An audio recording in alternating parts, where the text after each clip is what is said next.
Everyone, তোমরা কেমন আছো? আশা করছি ভালো আছো। আজকে আমি তোমাদের সামনে পুরো আমার বাড়ির পরিবেশটা তোমাদের সামনে শেয়ার করছি।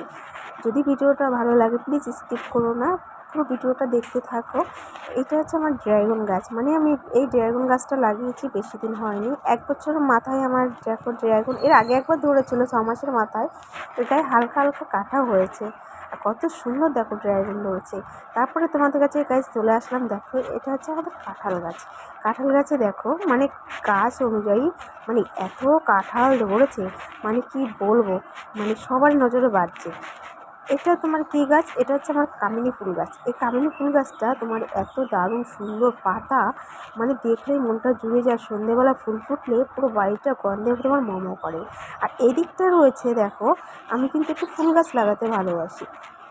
এদিকটা রয়েছে তোমার, এটা কী ফুল গাছ বলো তো?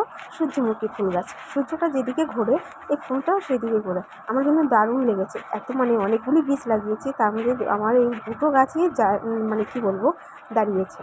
আরও লাগিয়েছি, সেগুলো তোমাদের সাথে পরে শেয়ার করবো। আমি কিন্তু একটু ফুল ভালোবাসি। দেখো কত সুন্দর লাগছে, সূর্যটা যেদিকে ঘোরে এরা সেদিকেই ঘোরে। কি দারুণ না?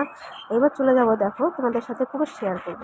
আমি যখন কী বলবো, অনেক দূর, অনেক দূর, 15 কিলোমিটার দূরে আমি যখন কাজে গেছিলাম, কাজের থেকে আসার সময় এক বাড়িতে দেখতে পাই ছোটো ছোটো কী বলবো, ছোটো ছোটো ধনেপাতা গাছ, যেগুলো ওগুলি নাকি তরকারিতে দিলে বেশ টেস্টি লাগে।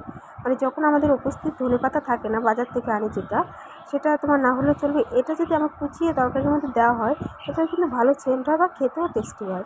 তোমাদের কেমন লাগছে ভিডিওটা কিন্তু স্কিপ করবে না, কিন্তু দেখতে থাকো। এই যে দেখো পুরো আমি ড্রাম কেটে এটা কিন্তু লাগিয়েছি। আর এই যে কাগজ ফুল গাছটা দেখতে পাচ্ছ, এই কাগজ ফুল গাছটা কিন্তু দারুণ কাগজ ফুল ফুটেছে। এত দারুণ, আমি রাস্তায় যেতে পারলাম না, এখন প্রচণ্ড রৌদ্র। তা দেখো কাগজ ফুলটা যেন আমি হাতে ধরেছি আর হাতের মধ্যে পড়ে গেল। এই যে দেখতে পাচ্ছ। আর এটা আমি লাগিয়েছি তোমার কী বলবো, এটা গন্ধরাজ ফুল গাছ। সবাই চেনো অবশ্য, আমার আর বলার কিছু নেই।